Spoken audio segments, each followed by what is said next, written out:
우리 다 일어나셔서 하나님의 말씀을 들으시기 바랍니다.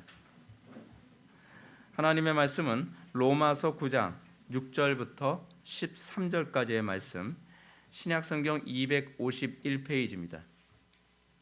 하나님의 말씀은 로마서 9장 6절부터 13절까지의 말씀 찾으셨으면 하나님의 말씀을 들으시기 바랍니다. 그러나 하나님의 말씀이 폐하여지지 않은 것 같도다. 이스라엘에게서 난 그들이 다 이스라엘이 아니요 또한 아브라함의 씨가 다 그의 자녀가 아니라 오직 이삭으로부터 난 자라야 내 씨라 불리리라 하셨으니 곧 육신의 자녀가 하나님의 자녀가 아니요 오직 약속의 자녀가 씨로 여김을 받느니라. 약속의 말씀은 이것이니 명년 이때에 내가 이르리니 사라에게 아들이 있으리라 하심이라. 그뿐 아니라 또한 리브가가 우리 조상 이삭 한 사람으로 말미암아 임신하였는데 그 자식이 아직 나지도 아니하고 무슨 선이나 악을 행하지 아니한 때에 택하심을 따라 되는 하나님의 뜻이 행위로 말미암지 않고 오직 부르시는 이로 말미암아 서게 하려 하사 리브가에게 이르시되 큰 자가 어린 자를 섬기리라 하셨나니 기록된 바 내가 야곱은 사랑하고 에서는 미워하였다 하심과 같으니라. 아멘. 다 자리에 착석해 주시기 바랍니다. 이 시간은 로마서 104번째 강의가 되겠습니다. 하나님의 신실하심을 드러내는 수단, 기적과 예정이라는 제목으로 하나님 말씀 증거하도록 하겠습니다. 하나님의 신실하심을 드러내는 수단, 기적과 예정. 우리는 지난 시간에 사도 바울이 자기 민족에 대해 사랑하는 감정과 자기 백성을 버리시고 이방인들을 구원하시기로 작정하셨다고 하는 하나님의 섭리에 대해서 알게 되면서 이것을 과연 어떻게 조화시킬 것인가에 대해서 고민하게 된 것을 보게 됩니다. 사도 바울은 이 둘 사이에 끼어 있었습니다. 사도 바울은 틀림없이 자기 민족이 다 구원받기를 원합니다. 여러분 그렇지 않나요? 여러분 마치 이거하고 같습니다. 여러분 교회 나온 사람들은 다 구원받기를 원치 않습니까? 여러분 설교자들이 정말 자기가 목회하는 그 목회지 안에서 모든 성도들이 단 한 명도 지옥 가기를 원하는 사람은 없습니다. 근데 문제는 뭐냐면 성경을 알다 보면, 복음을 알다 보면, 교리를 알다 보면 여기 있는 사람들이 다 구원받는 게 아니구나. 그럼 그거 알게 될 때 굉장한 딜레마에 느끼게 되지 않습니까? 마치 우리는 그런 마음으로 우리는 복음을 전합니다. 자신이 저주를 받아 그리스도에게서 끊어질지라도 나는 원하는 바로다. 나는 그럴지라도 나는 이 모든 사람들이 다 구원받기 원하노라. 여러분 우리가 좀 더 와닿게 한번 생각해 볼까요? 우리 가족이 단 한 명도 빠짐없이 다 구원받기를 원치 않습니까? 부모의 입장에서는 열 손가락 아프지 않은 게 없다고요. 아무리 속색이는 자녀라 한다 할지라도 모든 자녀가 다 잘 되기 원하는 게 부모 심정입니다. 근데 모든 자녀들이 다 구원받는 것이 아니라 하나님께서 원하시는 자만 구원을 받는다. 여러분 인정할 수 있나요? 인정하기 어렵죠. 그리고 여러분들 여기서 이 부분 내 감정에서 출발하게 되면 그 다음부터는 하나님을 정말 신뢰할 수 있을까라는 생각까지 듭니다. 하나님이 과연 사랑이신가? 하나님이 과연 공의로우신가? 하나님이 과연 전능하신 분이신가? 이런 하나님의 모든 속성 자체에 대해서 의문을 갖게 되고 질문을 던지게 되고 그리고 굉장히 반항심이 생기게 되죠. 제가 사람들한테 예정론 얘기할 때마다 이런 적대적인 그 감정을 굉장히 많이 느낍니다. 사랑 성도 여러분, 우리가 이런 바울의 태도를 우리 신앙생활에 그대로 접목하면서 우리는 이 두 가지의 갈등, 이 둘 사이에 끼어 있을 때 우리는 과연 어떻게 반응하는 것이 신자다운 모습이고 어떻게 반응하는 것이 정말 그 마음속에 진짜 믿음이 있는 것인가 라고 하는 부분에 대해서 좀 고민해 볼 필요성이 있다는 사실입니다. 분명한 사실은 뭐냐면 우리가 살아가는 이 현실은 현실이고요.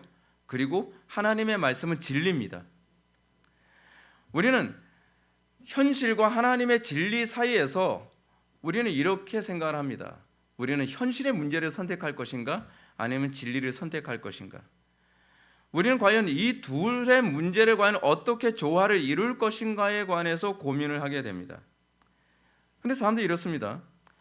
이런 문제, 소위 특히 예정론과 관련되어진 이런 문제, 누구는 선택하고 누구는 선택하지 않고 뭐 이런 문제, 또는 내 동족인데 내 민족인데 왜 하나님께서 이스라엘을 선택하시고 나서 그 선택한 이스라엘 백성을 다 구원하시는 것이 아니라 왜 그 중에서도 택한 사람만 구원하시고 그리고 왜 이방인들의 구원을 향해서 하나님께 돌리셨는가, 왜 내 민족을 버리셨는가라고 하는 현실의 문제를 바라보면서 우리는 최소한 두 가지의 현상이 나타납니다.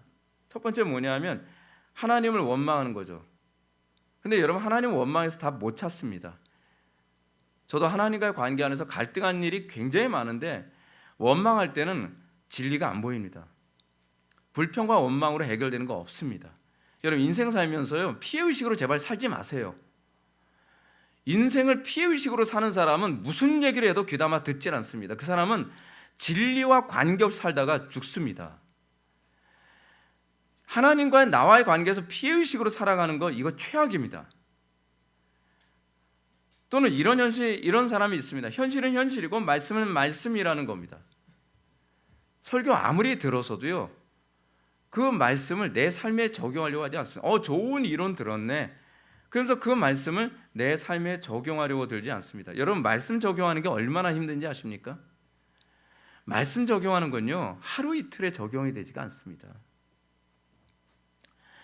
근데 문제는 뭐냐면 우리는 이렇게 살아가는 게 당연한 것처럼 생각을 합니다. 그렇지 않나요? 설교 들으면서 하나님 말씀대로, 하나님 말씀은 감상용이고 그리고 내 인생은 내 인생대로 살아가고, 하나님 말씀은 하나의 이론이고 결국 내 인생의 문제를 해결하고 풀어가는 데는 인문학적인 방법을 사용하고. 여러분, 그러니까 어떻게 해요? 신앙생활 오래 했어도 영적 사고 하나도 안 바뀌잖아요. 제가 목회를 하면서 우리 성도들한테 계속적으로 던지는 질문이 그거죠. 제가 왜 교리와 신학적 관점에서 이 어렵게 설교를 하느냐? 그건 여러분들이 하나의 일관성 있는 방식으로 세상을 바라보도록 하기 위해서입니다. 여러분들이 우리 교회 오기 전에는 여러분들은 철학적으로 사고를 했습니다. 저는 철학 잘 모르는데. 아니요, 그 얘기가 아닙니다. 철학이라고 하는 것은 여러분들이 가지고 있는 타락한 사고를 학문적으로 체계화한 것에 불과합니다. 사실은 여러분들이 철학이 어렵다고 생각하지만 철학을 가만히 들여다보면 내가 사고하는 방식을 어렵게 만든 거라는 걸 알 수 있어요. 예를 들어서 여러분 지금 이제 실용적으로 살아가잖아요. 그거를 학문으로 만든 게 실용주의죠. 그러니까 이기적으로 살아가는 걸 만든, 체계화시킨 거예요. 그리고 내 주관적으로 살아가는 걸 여러분들 어렵게 만든 게 뭐죠? 실존주의죠. 그렇죠? 그리고 내 머리가 제일 좋아라고 생각하는 사고방식을 위해서 만든 주의가 뭐예요? 계몽주의죠. 철학이라는 게 별게 아닙니다. 여러분들이 사고하는 방식이에요. 여러분들은 태어날 때서부터 여러분은 그렇게 사고하고 그렇게 생각하고 결정하는데 익숙합니다. 그러면 여러분들이 교회에 딱 들어오면 여러분들이 이제 복음을 통해서 바뀌어야 되는 게 뭡니까? 성경적으로 사고하고 성경적으로 결정하고 성경적으로 세상을 해석하는 법을 배워야 되잖아요. 근데 그게 안 바뀌어요. 습관대로 살아가요. 여러분들 가정의 습관, 여러분들 제일 안 바뀌는 것 중에 하나는 뭐냐? 여러분들이 가정에 어떤 환경에서 자랐느냐가 여러분들의 어떤 라이프 스타일과 또는 사고 방식과 그런 걸 결정하잖아요. 근데 그 환경 속에서 자라는 것이 적어도 복음을 듣고서는 바뀌어야 되는데 안 바뀌어요. 안 바뀌어. 왜요? 이분법적으로 사고하기 때문에 그렇습니다. 현실은 현실이고 말씀은 말씀인 거예요. 말씀은 감상용이라니까요. 얼마 전에 이번에 고등학교 갓 졸업하는 애들하고 잠깐 대화를 나누는데 그 중에 한 명이 저한테 이런 질문했습니다. 목사님은 성경 말씀을 현실에 어떻게 적용하시나요? 어떻게 적용하면 살아갑니까? 라고 질문을 던지는 거예요. 마지막 질문으로요. 질문을 참 많이 하는 학생인데, 그래서 제가 이 질문에 대해서 대답을 했습니다. 질문 잘했다. 질문 잘했어. 나는 항상 인생을 살아가면서 현실을 어떻게 해석할 것인가에 관해서 고민하고 하나님의 말씀을 어떻게 이해할 것인가를 고민한다. 여러분, 현실은요 객관적인 것 같지만 사실은 우리는 현실을 객관적으로 볼 수 없습니다. 우리는 현실은 해석의 대상입니다. 그렇잖아요? 예를 들어 길거리 하다 넘어진 거 하나조차도 여러분 해석하죠. 뭐라고요? 재수 없어서. 그 재수 없어서라고 하는 건 여러분들의 해석입니다. 우리의 삶의 문제를 제대로 해결하려면 올바른 해석이 있어야 되거든요. 우리의 삶을 객관적으로 해석할 수 있어야 돼요. 객관적일 수 없다면서요? 객관적일 수 없죠. 그것은 내 생각 안에서 객관적일 수 없다는 얘기입니다. 근데 그것을 객관적으로 해석할 수 있도록 우리에게 주어진 유일한 기준인데 그게 성경이거든요. 그래서 우리는 성경으로 돌아갑니다. 성경은 과연 나의 삶을 어떻게 해석하는가? 근데 성경으로 내 삶을 해석하려면, 객관적으로 해석하려면 성경을 또 바르게 해석을 해야 돼요. 성경을 성경대로 해석하지 않으면 내 삶을 객관적으로 해석할 수가 없어요. 그래서 여러분은 성경을 배워야죠. 근데 성경을 또 묵상하고 고민하게 됩니다. 성경을 계속 고민해요.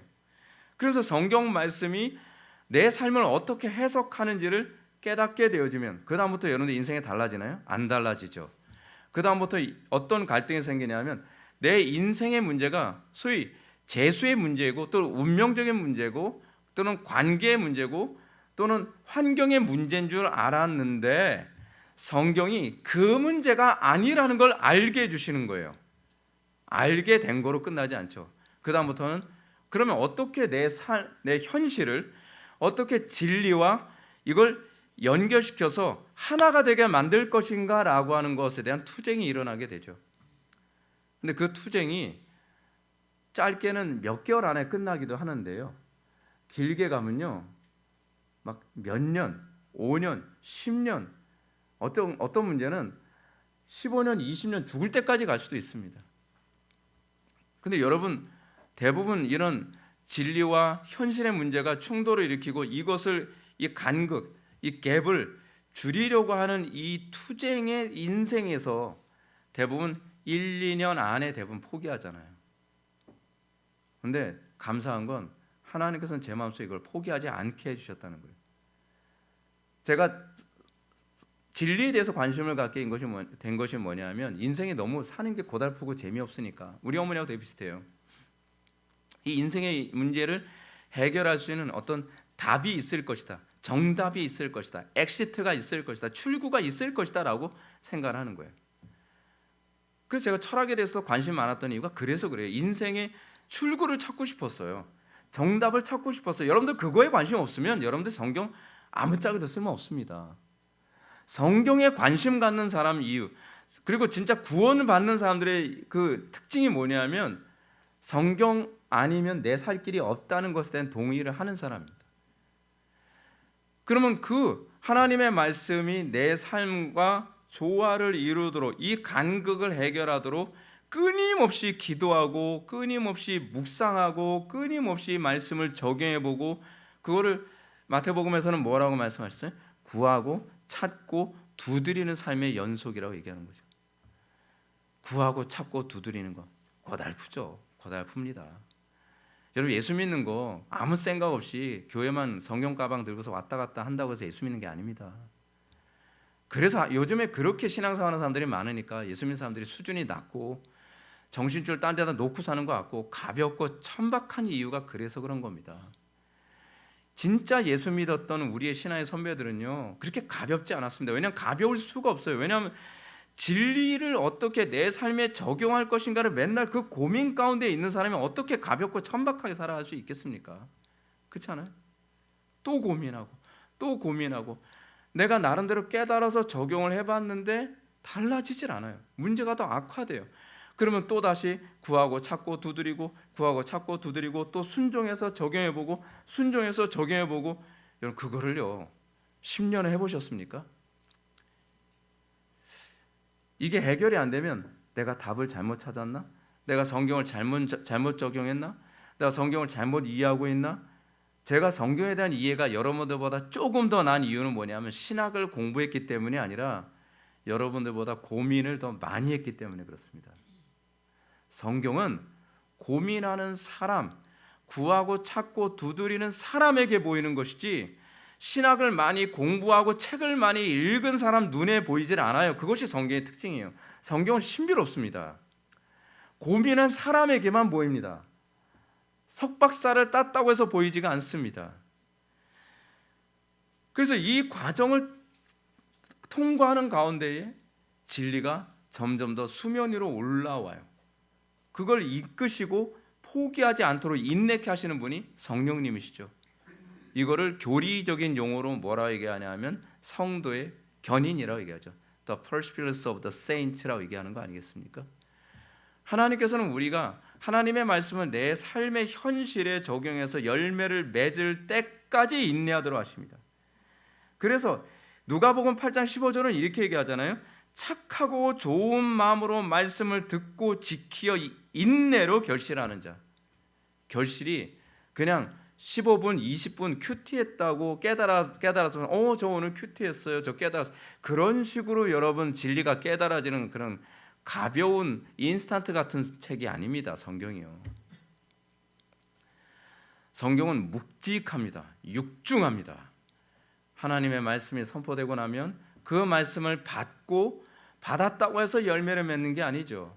씨 뿌리는 비에서 언급하는 것처럼 어떤 땅에서는 아예 그냥 뿌리도 내리지 못하고 말씀이 그냥 말라버리는 심령이 있다고 하면, 어떤 심령은 그 말씀이 뿌리를 내리는 것 같죠. 기쁨으로 말씀을 받는데 어떻게 해요? 그냥 외부의 고통과 핍박과 고난과 어려움, 돌짝밭이죠. 그런 것으로 인해서 그냥 뿌리가 말라 죽어버리는 사람이 있죠. 그 열매를 맺지 못해요. 중도 포기. 어떤 사람은 어떻습니까? 하나님의 말씀을 듣고 기쁨으로 받지만 마음속에 유혹과 그리고 근심과 걱정이 그 말씀을 말라 비틀어지게 만들어서 열매 맺지 못하게 만들죠. 그런데 좋은 마음의 특징이 무엇입니까? 그 말씀을 받고 그냥 잊어버리는 것이 아니라 그 말씀을 받고 듣고 지키어 인내로 결실하는 자, 그것이 하나님께서 우리에게 기대하는 신앙생활입니다. 예수 믿는 게 이렇게 가볍고 이렇게 촐싹되지 않습니다. 묵직합니다. 그것이 그리스도인입니다. 그것이 그리스도인. 저는 바울도 이런 고통의 과정을 거치면서 로마서의 이 부분을 기록한 것이라고 생각을 합니다. 자, 민족, 정말 내가 그리스도에게서 끊어질지라도 사랑한다고 할 정도로 사랑하는 내 민족, 근데 그 민족이 하나님의 진짜 택함 받은 사람들이 아니요, 영적 이스라엘이 하나님의 택함 받은 민족이라는 사실을 깨닫기까지 어느 날 정광석화처럼 막 그 딱 알아졌을까요? 아니에요. 구하고 찾고 두드리는 그 기간이 있었습니다. 그 기간이 피비린내 나는 기간입니다. 절박한 기간입니다. 어떻게 하든지 하나님의 진리를 제대로 알고 붙잡고 싶어서 몸부림치는, 그리고 산고를 치르는 듯한 긴 시간을 고민하는, 산고를 치른다는 걸 여러분들 이해하십니까? 애가 태어나기 전까지 비명을 있는 대로 지르고 이런 얘기 하잖아요. 여자들이 뭐 하늘이 노랗게 보이면 그때 애가 태어난다고요. 저는 남자니까 그런 걸 경험을 안 했을 것 같죠. 저는 교인들 한 명 한 명을 거듭나게 되는 그 과정, 그리고 제 삶 가운데서 하나님의 말씀이 열매를 맺을 때까지, 그때까지 이 과정이 산고를 치르는 과정 같아요. 그래서 기도를 얌전하게 하는 사람 보면은 아직 똥줄이 덜 탔나 보다라는 생각이 드는 거죠. 왜 목이 쉬도록 기도하겠습니까? 이게 애간장이 타니까 그런 겁니다. 애간장이 타니까. 주여가 강조돼서 주교까지 가는 거죠. 그래 가면서 이 산고를 거쳐가면서 말씀이 내 삶에 연결이 딱 이루어지는 그 과정 안에서 그때 비로소 열매를 맺기 시작하는 겁니다. 바울이 그런 거죠. 바울이 그 과정을 거치면서 복음에 눈을 뜨게 된 겁니다. 아, 이거였구나. 아, 이거구나. 근데 이거를 깨닫게 될 때 하나님의 거룩하신 속성과 하나님의 신실하심, 그리고 나의 현실, 내 민족에 관한 내 민족의 버림받음, 이 부분이 하나도 모순 없이 완벽하게 조화를 이루게 되어지는 거예요. 제가 여러분한테 말씀드렸던 것처럼 저는 제가 자라는 환경이, 저는 성결교회에서 자랐습니다. 전 예정론의 적대적인 사람이에요. 그래서 신학교 다니면서 교수님을 계속 괴롭히면서 예정론에 지금 정당하지 않다고 계속 논증하면서 막 계속 달려들었었거든요. 수업 시간에도 질문하고 수업 끝나고 나면 따라가서 또 질문하고 또 교수실까지 찾아가서 또 논쟁하고. 왜냐하면 저는 제 본성상 받아들일 수가 없어요. 어떻게 사랑의 하나님이, 어떻게 거룩하신 하나님이 그리고 전능하신 하나님이 어떻게 누구는 버리고 누구는 택하셨는가? 이해하기 어렵잖아요. 상식적인 거 아닌가요? 근데 이게 어떻게 알아졌는지 아십니까? 이거에 대한 산고가 있었어요. 산고. 그냥 어느 날 그냥 뭐 그렇겠지. 저는 그게 동의가 안 돼요. 저는 그게 안 돼요. 저는 제가 전인격적으로 동의되지 않는 한 받아들여지지가 않아요. 그럼 그때서부터 예정론과 관련된 책들은 닥치는 대로 읽기 시작을 하는 거예요. 읽고 생각하고 묵상하고 구하고 찾고 두드리고 그것을 몇 년 했는지 모릅니다. 그런 가운데 어느 날 한순간 맞구나. 근데 그게요, 이성적 동의가 아니라 전인격적 굴복이에요. 동의가 아닙니다. 여러분, 성경은요 굴복입니다. 무릎이 꿇어지는 거예요. 그래서 아마 여러분들 다른 여러 목사님들 설교 들어보셨겠지만 저만큼 입만 벌리면 예정론 하나님의 작정을 얘기하는 사람 별로 못 봤을 겁니다. 왜요? 저는 예정론이 저에겐 지식이 아니기 때문에 그렇습니다. 예정론은 제가 치열하게 투쟁하고 싸우는 관계 안에서 제가 무릎을 꿇을 수밖에 없는 대상이었기 때문이에요. 그래서 저는 얘기하지 않을 수가 없는 겁니다. 우리는 여기서 한 가지 관심을 가져야 될 부분이 있습니다. 그것은 바울이 하나님의 말씀을 해석하고 적용하는 데 있어서 개인적 감정과 입장을 내려놓았다는 사실입니다. 여러분들이 진리를 알기를 원한다고 한다면 내 개인적 감정과 입장, 그 피해의식, 그리고 선입견 이거 내려놓지 않는 한 어떤 진리가 선포된다 할지라도 여러분들 절대로 안 받아들입니다. 이걸 우리는 뭐라고 얘기하냐면 고집이라고 얘기합니다. 그놈의 고집, 그렇죠?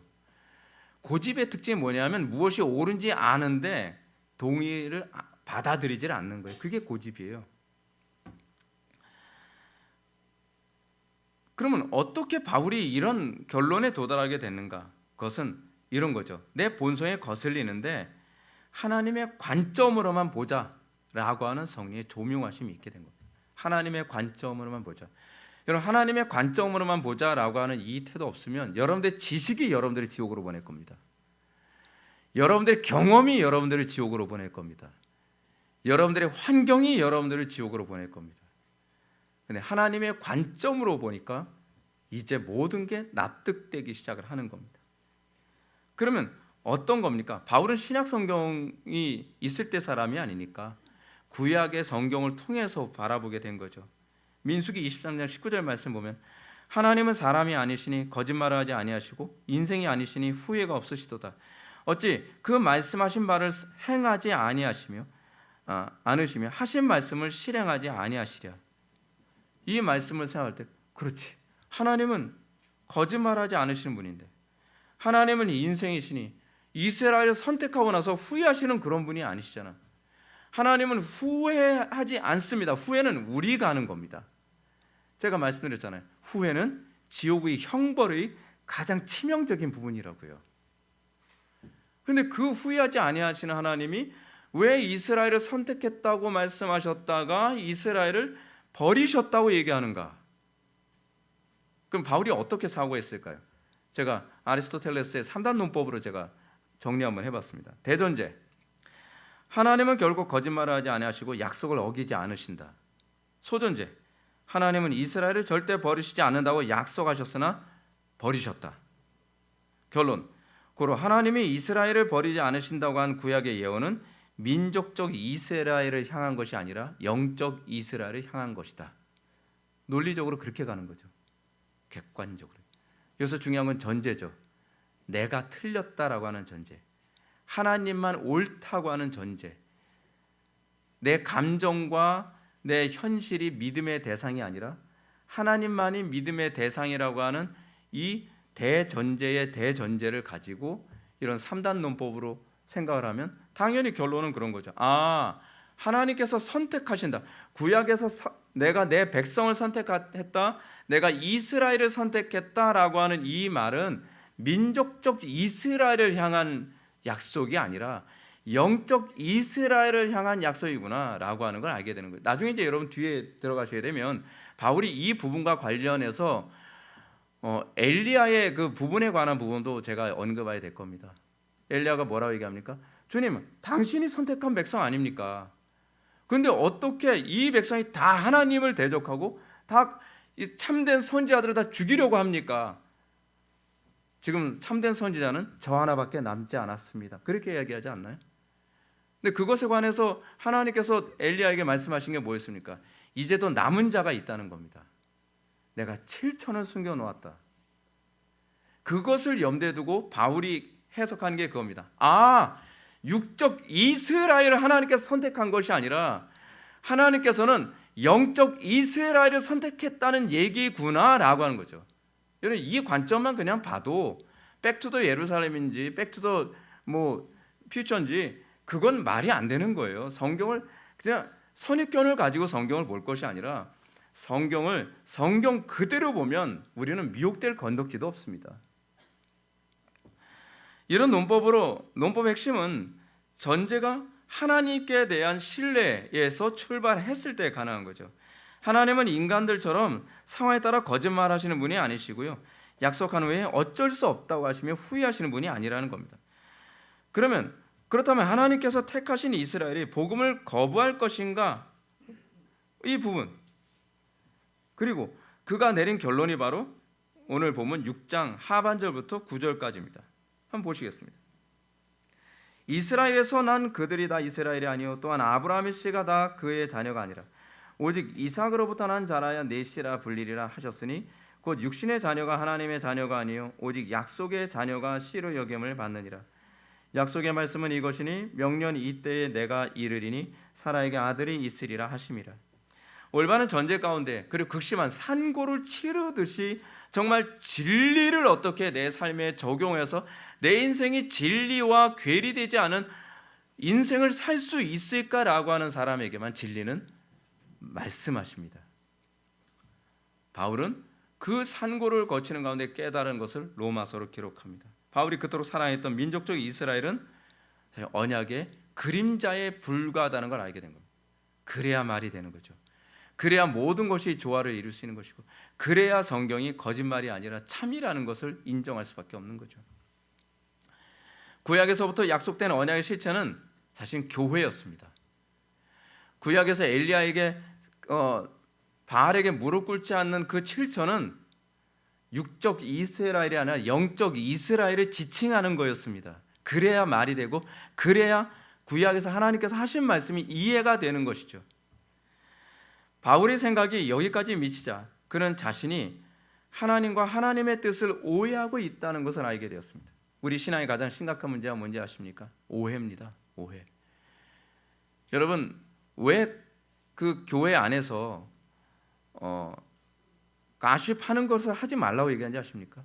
왜 자꾸 누구에 대해서 비난하고 어떤 헛소문을 자꾸 퍼뜨리지 말고 내 선입견을 함부로 다른 사람한테 얘기하지 말라고 하는 이유가 어디인지 아십니까? 선입견은 해석이거든요. 그것 때문에 자꾸요 오해가 생기고, 그것 때문에 자꾸 갈등을 유발하기 때문에 그런 겁니다. 그래서 교회에서 수군수군 되지 말라고 하는 이유가 신학적인 의미예요. 하나님과의 관계에서 우리가 하나님을 믿지 못하게 되는 이유가 뭐냐면 끊임없이 마귀가 하나님에 대해서 오해할 만한 것들을 계속 만드는 거예요. 계속. 근데 사도 바울이 하나님에 대해서 이해하고 나서 보니까 사도 바울은 내 신학이 틀렸구나라는 걸 알게 된 겁니다. 소위 하나님과의 관계를 단절하게 만든 중요한 요소로 작용했던 것이 유대 신학이었어요. 유대 신학 때문에 심각한 오류에 빠졌던 것을 알게 된 겁니다. 더 정확하게 얘기한다면 유대교 신학 자체가 이 오류의 발생지였던 거죠. 근데 그 오류의 원인, 그 키가 뭡니까? 그 키가 그리스도 빼고 성경을 해석하는 거였어요. 그리스도만이 유일한 길이거든요. 그리스도만이 유일한 열쇠예요. 키죠. 근데 그리스도라고 하는 가장 중요한 핵심 키를 제외하고 구약을 봤더니 그때는 유대교 신학이 맞는 것 같았던 거예요. 근데 자기가 다메섹 도상에서 예수님을 딱 만나고 나서, 여러분 다메섹 도상에서 신학을 다 깨닫고 하산한 게 아닙니다. 여러분, 다메섹 도상에서는 예수가 메시아라는 것을 깨달은 것이 그것이 전부라고 봐야 돼요. 그걸 깨닫고 난 다음에 그가 아라비아로 가서 예수 그리스도라고 하는 키를 꽂아서 구약을 돌린 겁니다.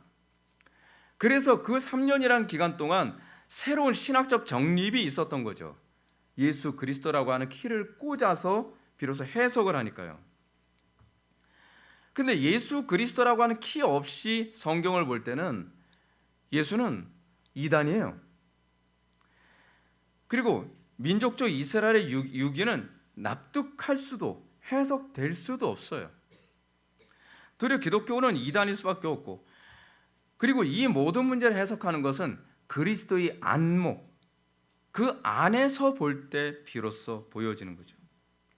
그리스도 안에서 비로 바라볼 때에 민족적 이스라엘의 선민이 아니요 민족과 언어와 나라를 초월한 모든 교회가 참된 이스라엘이구나라고 하는 것을 볼 수 있게 되는 것입니다. 그리스도 안에서 성전이 건물이 아니라 그리스도요 교회라는 것을 알게 되는 것입니다. 그리스도 안에서 볼 때에, 다시 얘기해서 그리스도의 안목으로 볼 때 성경이 바르게 보이기 시작을 하는 겁니다. 여러분들 예수 믿고 나서 여러분들이 달라지는 건 안목이어야 됩니다. 안목. 굉장히 상징적인 사건이죠.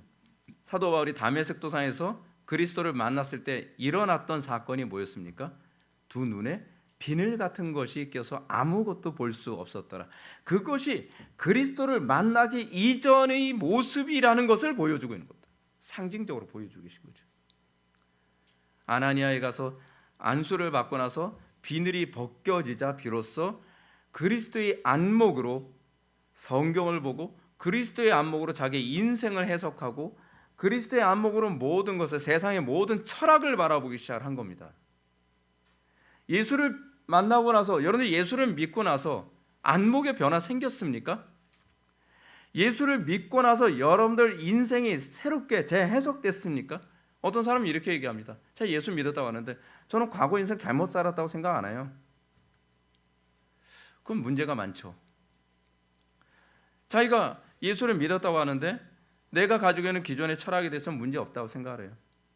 여러분, 제가 목회하면서 그런 사람이 있었어요. 저한테 교리를 엄청 많이 배웠어요. 제가 소개하는 책은 다 읽어봐요. 근데 저한테 이런 얘기합니다. 그분은 원래 장로교에서 신앙생활하기 전에 이단에서 신앙생활 하다가 장로교로 와가지고 그 장로교에 있다가 또 우리 교회로 오게 되신 분이시거든요. 근데 그분한테 제가 신학적 문제에 대해서 아무리 얘기를 해도, 근데요 목사님, 그 이단에서도 배울 게 있더라고요. 배울 게 뭐가 있다고 얘기하시는 거죠? 이런 거요. 아니요, 그거는 배울 게 아닙니다. 그거는 잘못된 겁니다. 아무리 얘기를 해도 절대로 인정을 안 해요. 안목이 안 바뀐 거예요. 교리 지식은 굉장히 많이 들어가 있는데 아무것도 안 바뀐 거예요. 과거에 대해서 내가 인생을 잘못 살았다라고 하는 동의를 안 해요. 내가 과거에 가지고 있었던 그 모든 지식을 사도 바울은 뭐라고 얘기하죠? 배설물처럼 여겼다고 하잖아요. 그럼 그분도 배설물처럼 여겼어야죠. 내가 배운 지식과 철학과 사고와 경험과 그리고 이전에 내가 신앙생활하면서 다녔던 그 교회에서의 삶을 배설물처럼 여겨야 되잖아요. 근데 그분들이 우리 교회 신앙생활하면서 목사님, 재정은 그렇게 관리하시면 안 되고요. 그리고 교회는 이렇게 하시면 안 되고요. 그렇게 되면 교회 성장 안 합니다. 하나도 배설물처럼 여기지 않고 세속적 방법, 이제껏 한국교회를 다 망가뜨린 그 잘못된 방식을 그대로 가지고 들어와서 목사를 바꾸려고 드는 거예요. 왜요? 그리스도 안에서 바라보는 안목이 아직 열리지 않은 겁니다. 맹인인 거죠. 맹인인 겁니다. 사랑하는 성도 여러분, 저는 여러분에게 이 문제를 강력하게 말씀드리고 싶습니다. 앞에서 언급한 것처럼 우리 인생과 하나님의 말씀 사이에 가장 시급한 것은 올바른 해석입니다. 우리는 사도 바울처럼 우리 눈에 뭔가 비늘 같은 것이 떨어지는 충격이 있어야만 합니다. 예수 믿고 나서 내가 이제껏 모든 걸 잘못 봤구나, 잘못 해석했구나, 잘못 이해했구나, 잘못 생각했구나, 잘못 경험했구나 라고 하는 부분에 대한 엄청난 인생의 대충격이 우리 속에 와 있어야만 합니다. 지금 우리나라뿐만 아니라 전 세계 신학계가 가진 심각한 문제가 여기에 있죠. 굉장히 라이센스도 많아요. 박사학위가 몇 개가 있고, 그리고 대외적으로 유명한 신학자인데 유신 진화론을 인정을 해요. 그분은 아직 눈에 눈꺼풀이 벗겨져 본 적이 없는 겁니다. 어떻게 그리스도의 안목을 소유했다는 사람이 유신진화론을 인정하고 또 종교통합 WEA, 로잔 이런 것에 대해서 동의를 할 수 있으며, 그리고 그리스도와 벨리알이 조화를 이룰 수 있다는 말에 대해서 어떻게 그 사람들이 아무런 거리낌 없이 거기에 서명을 할 수 있을까요? 그건 사도 바울처럼 예수를 믿음과 동시에 눈에 눈꺼풀이 벗겨지는 충격적인 사건이 그에게 없었던 겁니다. 여러분들은 있나요? 여러분들 예수 믿고 충격적이었나요?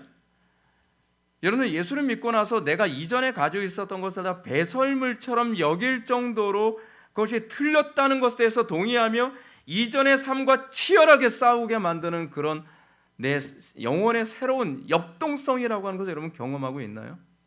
정당화잖아요, 정당화. 진화론은 인정하고 싶은데 진화론을 인정하면 안 되니까 유신 진화론이라고 하는 박쥐 쪽을 선택하는 거 아니겠습니까? 그래도 이 정도는 인정해 줘야 되는 것 아니냐고요. 그래서 여러분들이 예수를 믿으면서도 인생의 변화가 없는 겁니다. 예수를 믿으면서도 불구하고 소위 우리의 신앙의 선배들처럼 예수 믿는 것에 대한 감격, 흥분, 그게 우리에게 없는 거죠. 여러분들, 제가 그런 말씀 드렸잖아요. 우리의 신앙의 선배들은 삼위일체론 때문에 목숨을 걸었잖아요. 아타나시우스 장로 같은 사람, 아리우스하고 계속 논쟁하면서 추방을 6번인가 당할 정도로 고통당하는데 삼위일체 교리를 지켜내기 위해서 그 목숨 걸고 싸우는 거예요. 제가 신학교 다닐 때 고민했던 게 그거잖아요. 나는 왜 삼위일체 교리가 그렇게 안 느껴지지? 왜 내 안목에는 삼위일체 교리가 그렇게 중요하게 안 느껴지지? 씨름해야죠. 씨름하는 겁니다. 그 삼위일체 교리에 눈을 뜨기 시작하면서 저처럼 또 삼위일체를 많이 얘기하는 목사도 아마 별로 없을 겁니다. 왜냐하면 저는 배운 지식이 아니라 깨달은 지식이기 때문에 그렇습니다. 투쟁하면서 얻게 되어진 지식입니다. 여러분들 삶 속에 그것이 계속 눈꺼풀이 또 벗겨지고 또 벗겨지고 또 벗겨지는 이 삶의 연속선상에 있어야만 합니다. 그것이 그리스도인입니다. 그랬을 때 우리는 끊임없이 흥분하고 끊임없이 우리는 열정적으로 평생을 살아갈 수밖에 없는 거죠. 이 과정을 통해서 결국은 좋은 열매를 맺게 되는 겁니다.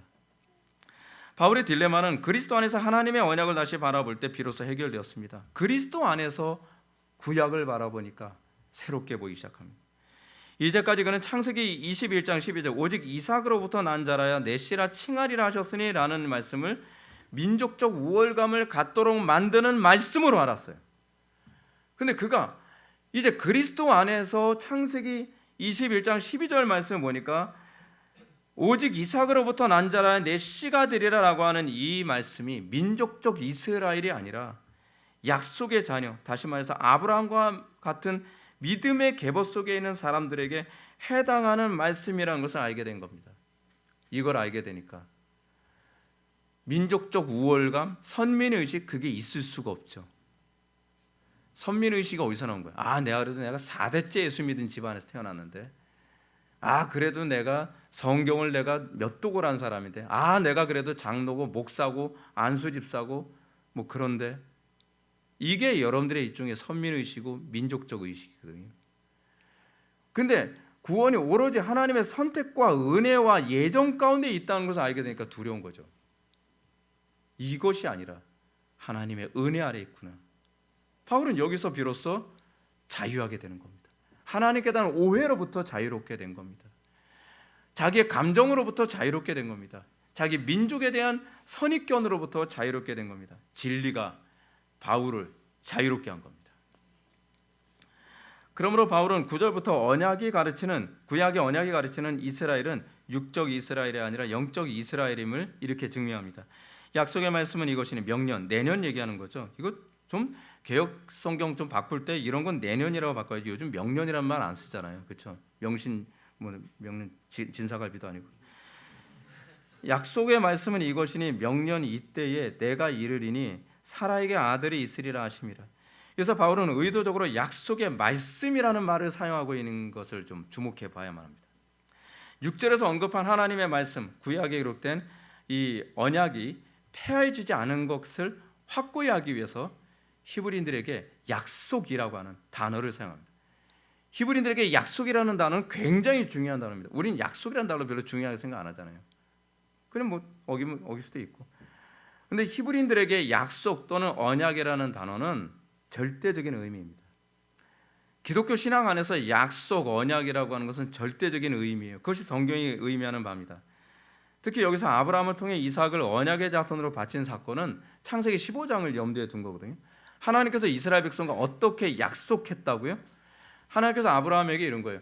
야, 내가 너하고 약속할 건데, 언약을 맺을 건데 이걸 봉신조약 또는 횃불조약이라고 얘기하거든요. 짐승을 둘로 갈라. 짐승을 다 반으로 다 쪼갰어요.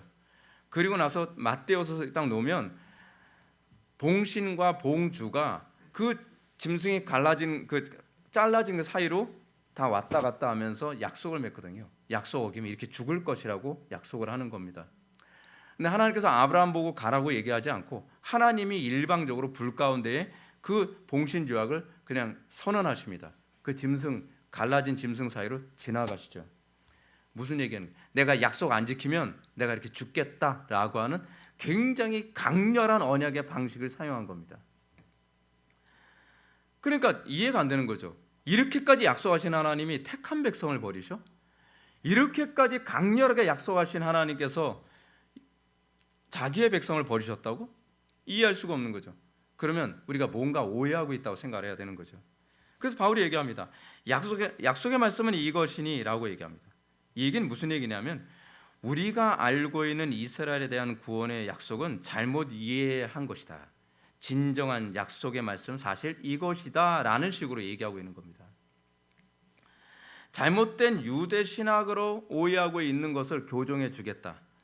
성경이 얘기하는 진정한 하나님의 언약은 이것이다 라고 해석을 바꿔주는 겁니다. 어떻게 바뀌어요?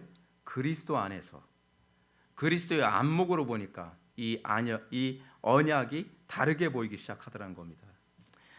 이것이 우리에게 시사하는 바가 큽니다. 상당수 기독교인들이 신앙생활 하면서 딜레마에 빠지거나 실족하게 되는 경우는요, 잘못 배워서 그렇습니다. 교회에서 엉터리로 배워서 그렇습니다.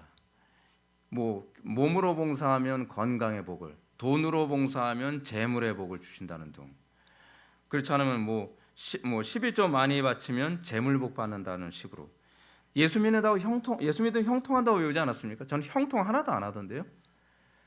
전 맨날 11조 진짜 엄청 많이 했는데 우린 가난해서 못 벗어났었어요. 형통고사하고 맨날 불통이었어요. 인생 사는 게.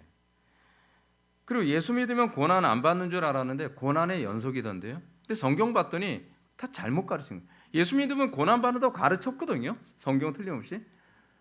근데 목사님들이 잘못 가르친 거예요. 만약에 12조 바치면 부자 됐으면요, 이스라엘은 그냥 부자여야 돼요. 논리적으로 간단하지 않나요? 12조 바치면 여러분 부자 된다면 대기업은 교회에서 다 나와야 돼요. 안 그러잖아요. 12조 안 바치는 사람들이 대기업 되잖아요. 그럼 이 정도만 조금만 생각을 해도 이거 뭔가 잘못이다라고 생각할 수 있죠. 근데 우리는 가만히 들어온 이단의 가르침들, 가만히 들어온 자유주의 신학들, 가만히 들어온 번영신학, 가만히 들어온 적극적 사고방식, 이런 것들이 교회를, 이 진리를, 교리를 다 오염시켜버리고 말았거든요. 근데 이 오염이 하나님께 대한 오해로 가요. 아, 나 예수 못 믿겠어. 나 예수 믿으면 병 고쳐준다 했더니 병 고치면 고상하고 오히려 더 악화되던데, 내가 사랑한 사람 세상 떠나던데, 예수 믿으면 형통한다고 하더니 형통은 무슨 놈이 형통? 돈 잘 벌게 해주네. 돈도 아니고.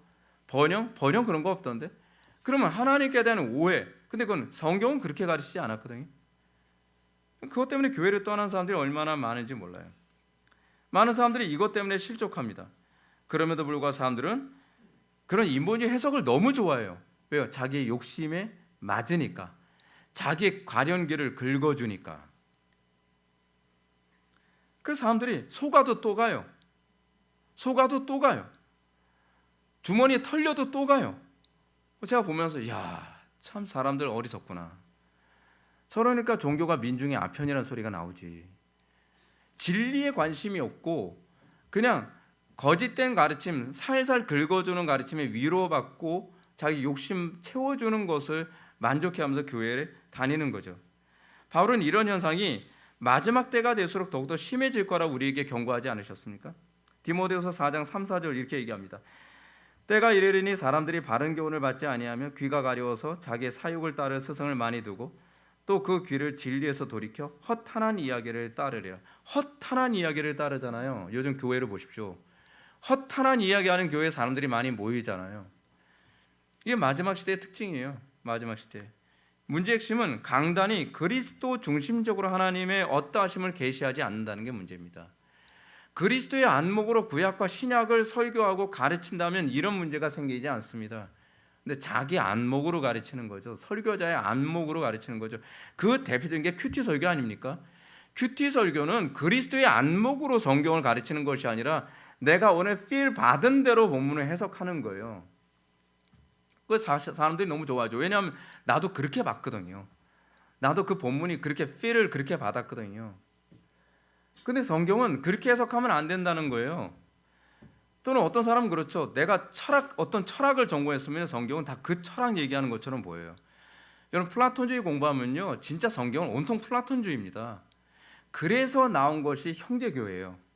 워치만리 위트니스리. 워치만리 위트니스리의 그 관점, 그 플라톤주의 관점이거든요. 그 관점으로 보면 아무리 봐도 성경은요, 그냥 플라톤주의예요, 그냥. 근데 신플라톤주의의 미침은요, 신플라톤주의의 대표적인 사람 누군지 여러분 아시죠?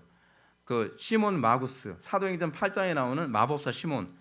그 사람 신플라톤주의의, 그러니까 영지주의의 아버지격 되는 사람이거든요. 근데 그 안목으로 보면 성경은요, 다 신플라톤주의예요. 다. 그것이 그대로 종교화된 게 로마 가톨릭입니다. 천주교는 그런 거예요. 그런데 그리스도의 안목으로 보니까 틀렸다라는 거죠. 그래서 일어난 게 뭐예요? 종교개혁이죠. 종교개혁은 그리스도의 안목으로 성경을 해석했더니 천주교가 틀렸다는 걸 알았다는 거예요. 근데 다시 그쪽으로 돌아가잖아요. 종교통합하고 가톨릭과 하나가 되자. 정신줄을 놓고 사는 거죠. 이걸 다른 말로 뭐라 하겠냐면 성경 중심, 솔라 스크립투라라고 얘기하는 겁니다. 이것도 다른 말로 뭐라 해요? 솔루스 크리스투스라고 얘기하는 거죠. 오직 그리스도로만이라고 얘기하는 겁니다.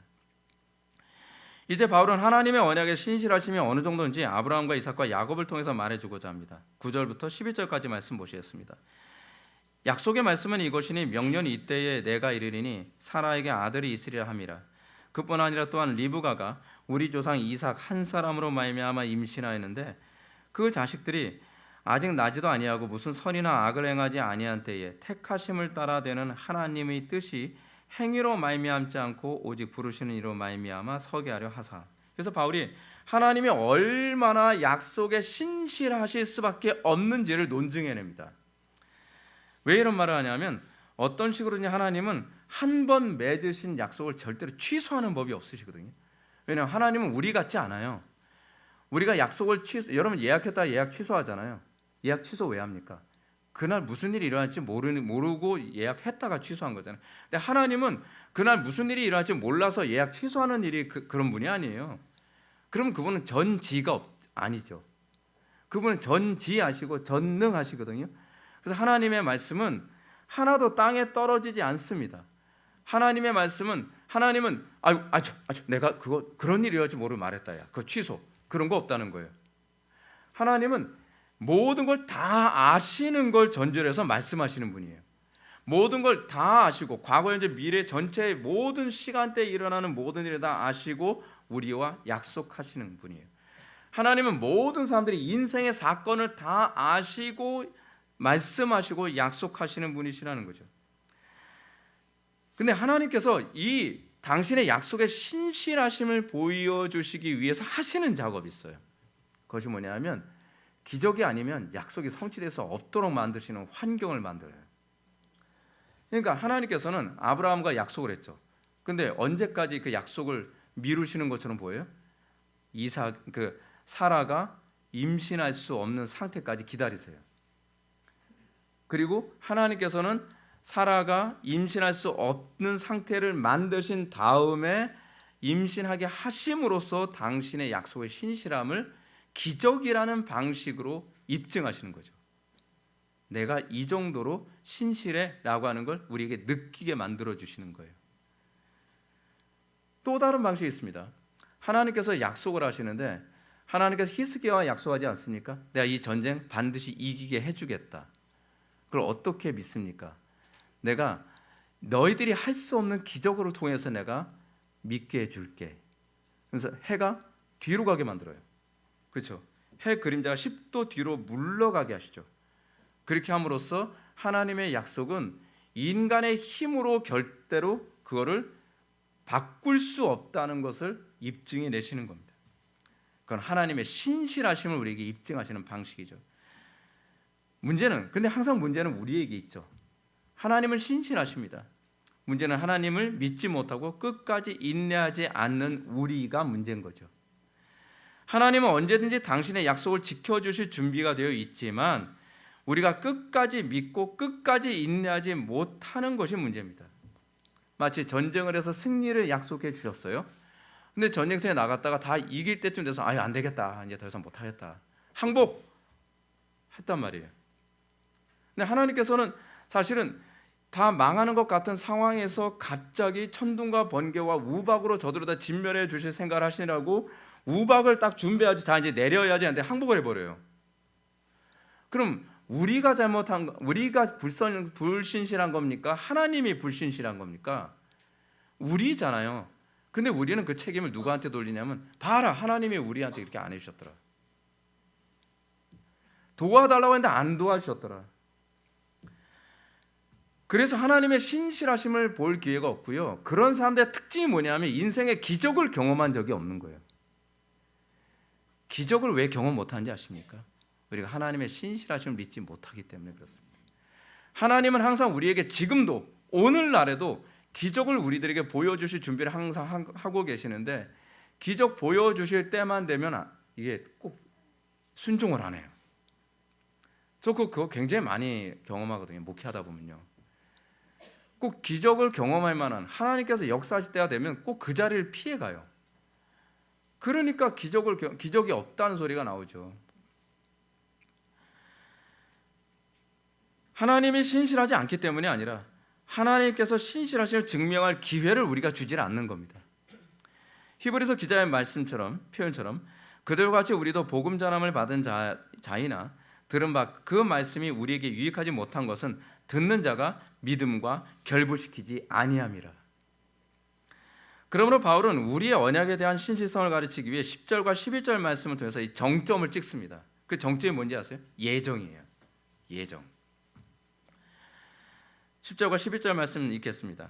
그뿐 아니라 또한 리브가가 우리 조상 이삭 한 사람으로 말미암아 임신하였는데 그 자식이 아직 나지도 아니하고 그 자식들이 아직 나지도 아니하고 무슨 선이나 악을 행하지 아니한 때에 택하심을 따라 되는 하나님의 뜻이 행위로 말미암지 않고 오직 부르시는 이로 말미암아 서게 하려 하사.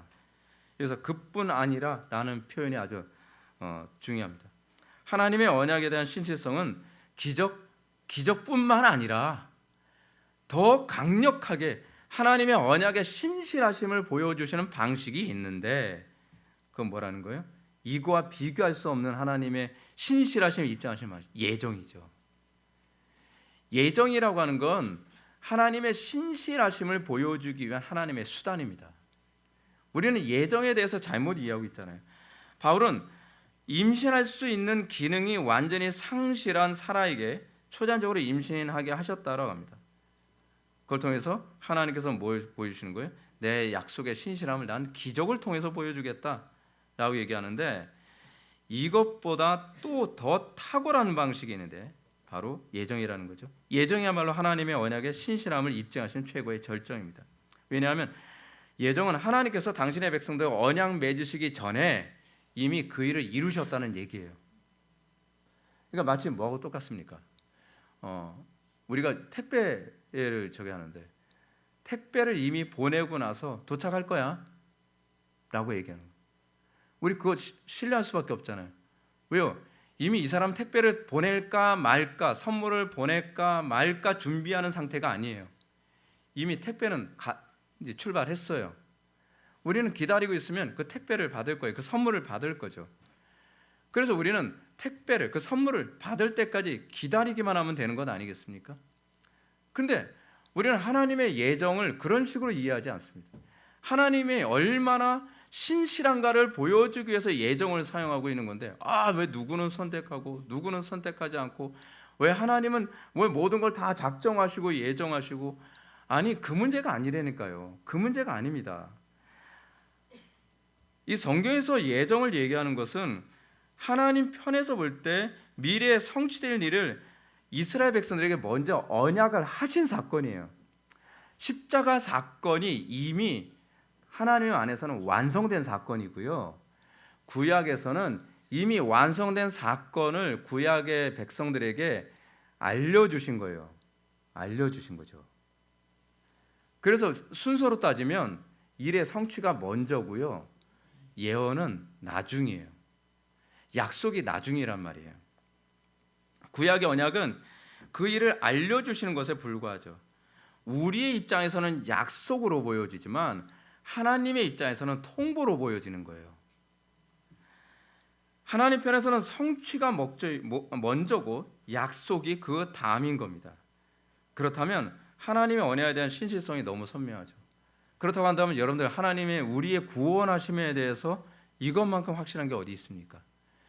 여러분들은 끝까지 인내해야 구원을 받는 게 아닙니다. 하나님께서 우리를 선택하셨다면 우린 이미, 그렇죠? already, 이미 우리는 구원 받은 겁니다. 왜요? 그것이 예정과 작정의 개념이에요. 그래서 우리를 그리스도의 사랑에서 끊을 수가 없죠.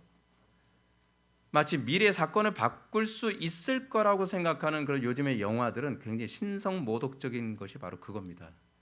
하나님의 작정과 예정과 선택, 그 언약, 그 신실성은 어떤 것으로도 바뀔 수 없고 바꿀 수가 없습니다. 그래서 바울은 하나님의 신실하심을 논증하기 위해 에서와 야곱이라는 두 쌍둥이 사건을 언급합니다. 바울은 에서와 야곱이 육체적으로 쌍둥이라고 하는 합법적인 조건을 가지고 있을 뿐 아니라 아직 나지도 아니하고 선악을 구별할 수도 없는 무능력한 조건 속에 있음을 먼저 강조합니다. 그러면서 하나님께서 어떻게 해요? 에서는 버리시고 야곱은 선택하셨다. 지금 바울은 이 표현 안에서 옛 이스라엘, 육적 이스라엘은 버리시고 영적 이스라엘을 선택하셨다라고 얘기하는 거죠. 근데 구약에서는 어떻게 보이죠? 구약에서는 소위 이삭에게서 태어난 두 아들, 이삭은 에서는 버려지고 야곱은 선택받은 것처럼 보이는데, 이 그리스도 안에서 보니까 그 야곱으로부터 태어난 자녀들도 다 선택된 것이 아니라 영적 이스라엘만 선택된 것이고 그들 중에서도 택함 받은 사람들만 구원받는 것이다 라고 하는 선택과 유기의 새로운 관점이 보이기 시작을 하는 거예요. 이 논리를 보여주는 것은 구약의 민족적 이스라엘과 신약의 영적 이스라엘의 관계를 설명하기에 가장 적절하기 때문에 그렇습니다. 바울이 볼 때 민족적 이스라엘이 하나님의 선민이 아닌 이유는 그들의 행위 이전 문제라는 겁니다. 그들이 어떤 행동을 해서가 아니에요. 그들이 어떤 행동을 했기 때문에 선택받고 그들이 어떤 행동을 했기 때문에 구원받는 문제가 아니라 하나님의 주권인 거예요. 은혜라는 거예요.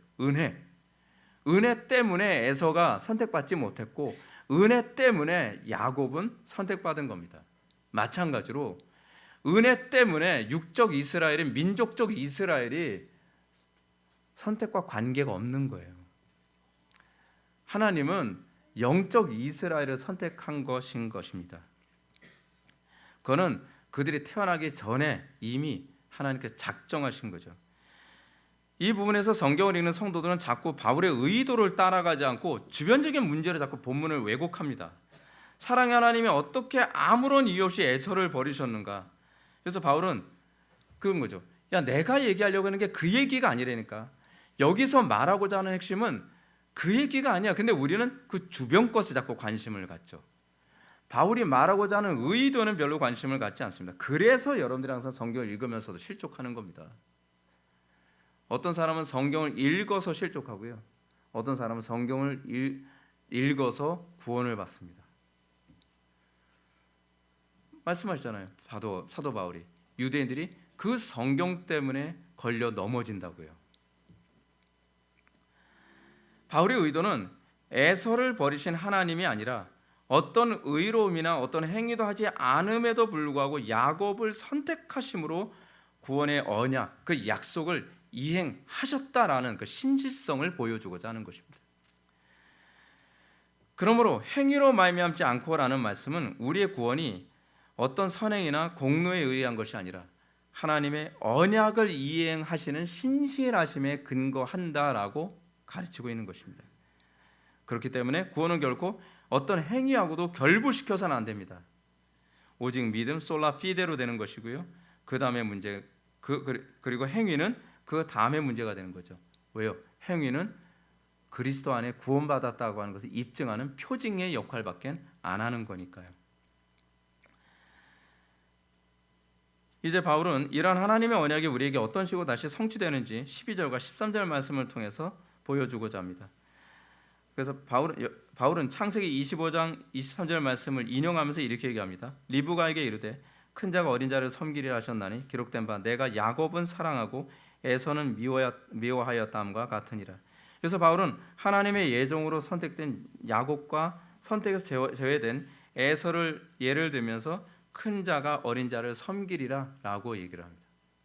근데요, 이 말씀이 에서하고 야곱에겐 실행되지 않았어요. 성취되지 않았습니다.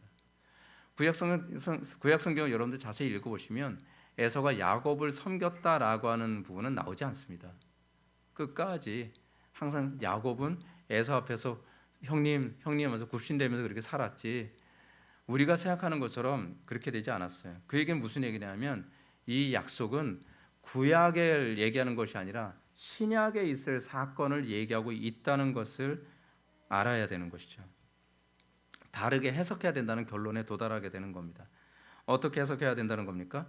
그리스도를 통한 메시아 왕국이 궁극적으로 이 세상 나라를 이기게 될 것임을 계시하는 겁니다. 하나님의 언약이 1.1획도 땅에 떨어지지 않고 다 성취될 것임을 우리가 믿는다면 구약적으로 해석 안 되는 언약은 신약적으로 해석할 때 비로소 명확하게 되는 것입니다. 에서는 세상을 지칭한다면 야곱은 하나님의 백성을 지칭하죠. 여러분, 이 마지막 시대 하나님의 나라가 세상을 이길 것을 믿으시기 바랍니다. 우리는 바울의 의도를 잘 간파해야만 합니다. 사도 바울은 지금 여기서 예정론을 논증하는 데 있지 않습니다. 핵심은 하나님께서 얼마나 언약의 신실한 분이신가를 논증하기 위한 것이고, 그래서 바울은 임신할 수 없는 사라를 선택하기 위해 기적을 행하셨다라는 그 기적을 얘기하는 겁니다.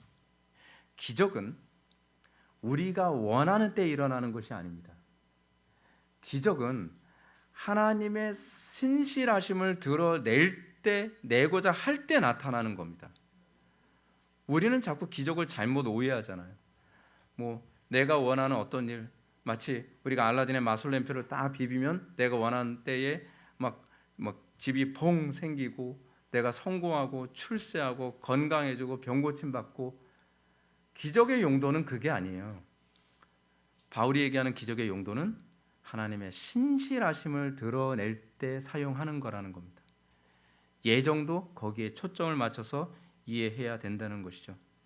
사랑하는 성도 여러분, 우리는 오늘 하나님께서 어느 정도로 언약에 충실하신 분이신지를 살펴보았습니다. 이 놀라운 사실 안에서 우리는 우리의 구원의 확실성을 갖게 됩니다.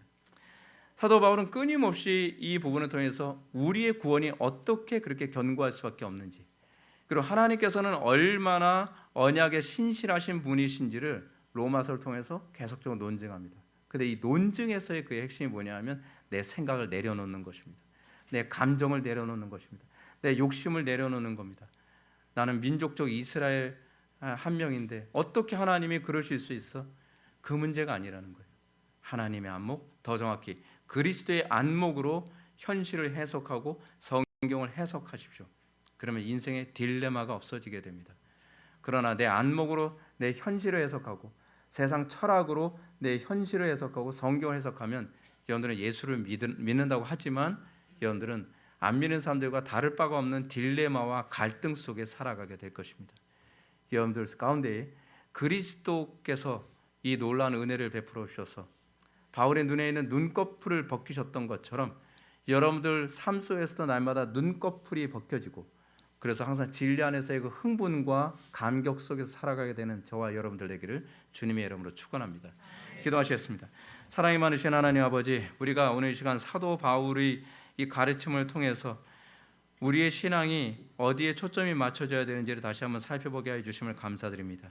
아버지 하나님, 우리 현실 고달프고 힘들고 어렵습니다.